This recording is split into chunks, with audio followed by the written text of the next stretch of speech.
Recently, the people of China have had their eyes set on a meeting. This meeting not only deeply influences the Communist Party of China, but is also shaping the future of the nation. It is the 6th plenary session of the 18th Central Committee of the Communist Party of China. What is it about this plenary session that has caught the eye of the Chinese nation? It is its strategy for the comprehensive and strict governance of the party, which is closely related to every single Chinese citizen. That's really impressive, but this is serious, right? Of course it is.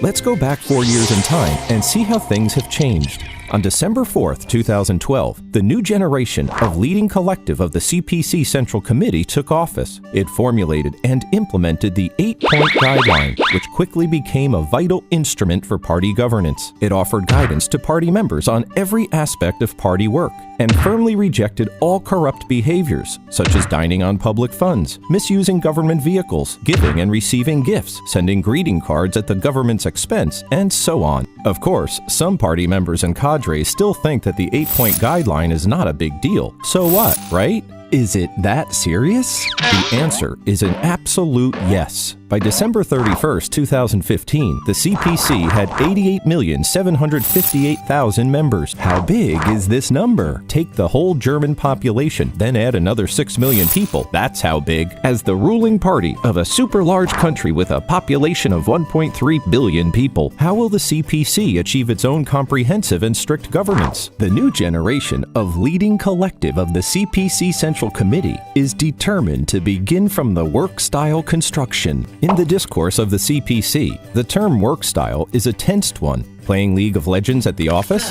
Shopping online at Amazon.com during work hours? Giving the masses the impression of being too remote, hard to talk to, and impossible to get to act? Or pursuing vanity projects that waste both money and manpower? These are all work style issues.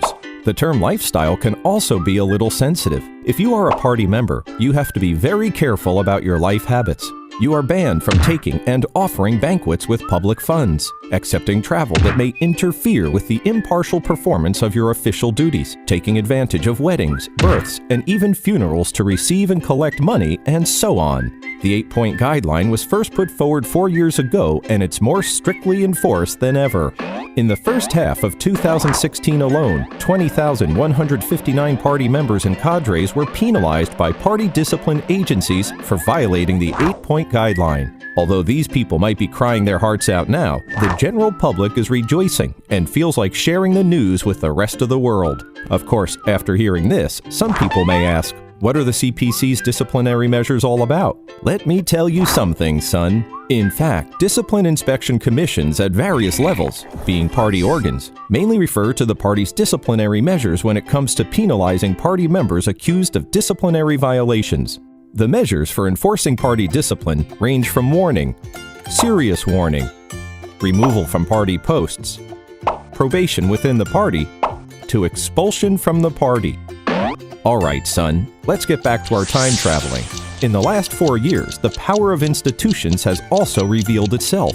The CPC has successively issued norms and regulations concerning honesty and self-discipline, inspection work, disciplinary measures, and accountability, which formulate vital institutional instruments for the CPC and its promotion of comprehensive and strict party governance. With the support of the Chinese people, some high-ranking tigers in the party, including Zhou Yangkang, Guo Boxiang, Xu Chaiho, Ling Jihua, Su Rong, and others, successively fell to corruption cases and were strictly punished by law. This really brought Chinese people to realize that there is no house of cards in the anti-corruption fight led by the CPC. It's a definite game over for anyone who crosses the red line of the law or challenges the limits of discipline. How can we guarantee the implementation of a zero-tolerance policy for wayward excesses of power? Xi Jinping once said, "Power should be restricted by the cage of regulations." To this end, 2 documents were approved at the 6th plenary session of the 18th CPC Central Committee. They are the norms of political life within the party under the new situation and the regulation on intra-party supervision. and they are exactly meant to keep on tightening the cage of regulations.